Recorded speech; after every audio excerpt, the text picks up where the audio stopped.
There was an interesting piece of trivia I learned a while ago that people who work in the service industry tend to be less prone to depression. And I thought that was interesting. Just that idea of taking the focus away from oneself and putting the focus on others. I like to think of this as, one way is called self-centric and the other is other-centric.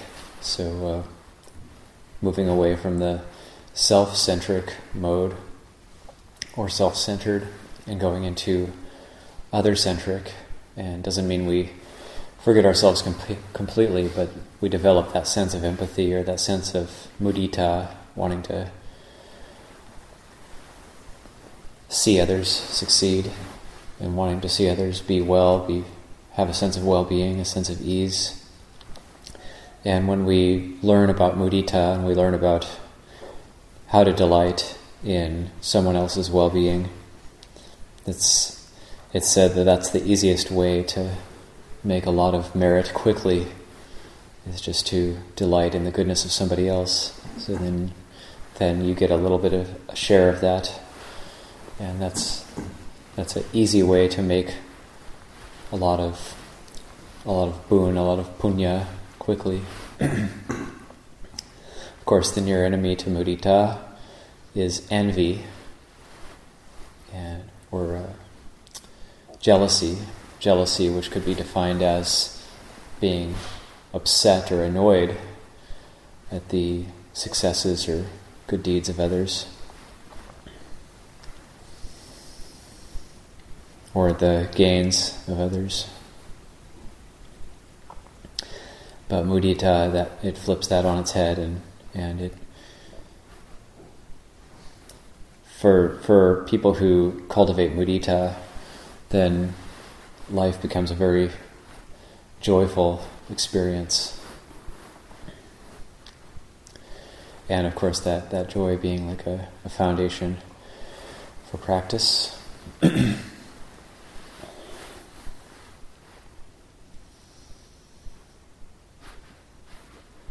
So what that does is that kind of, coming back to the service industry analogy, that brings us out of ourselves.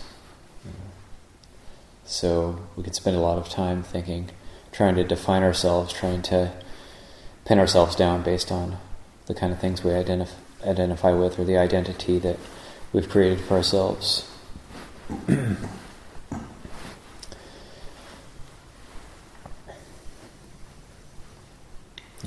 These are my beliefs. I'm a liberal. I'm a conservative. I'm someone who doesn't care about the outside world, or I am this or I am that. But when we try to pin ourselves down and identify ourselves in that way, then exactly that, pinned down, we're not free. So there's that lack of freedom that we create through identification. That's why the Buddha said that the Dhamma teaching has one taste, the taste of freedom, because when there's not that sense of identification, then we're free, and we can think of nibbana in terms of a contemplation, and we're not there yet, we're not at the goal of the practice, at nibbana, but the Buddha praised contemplating it and trying to intellectually understand it. And so nibbana as a contemplation is a state of infinite potentiality. So there's not that sense of identification or reference point where we're pinning ourselves down, but there's that openness and that sense of being limitless. And so with that simple thing, just mudita, just that simple joy at the goodness of others, can be incredibly helpful in getting us to start to intuit that freedom that's possible in the practice. And as we go about our day, just these tasks of cooking and cleaning, sweeping, just these things are very ordinary and mundane. But in doing them, it becomes the foundation for cultivating that sense of freedom. So it's very, very important to put our hearts into the activity and to really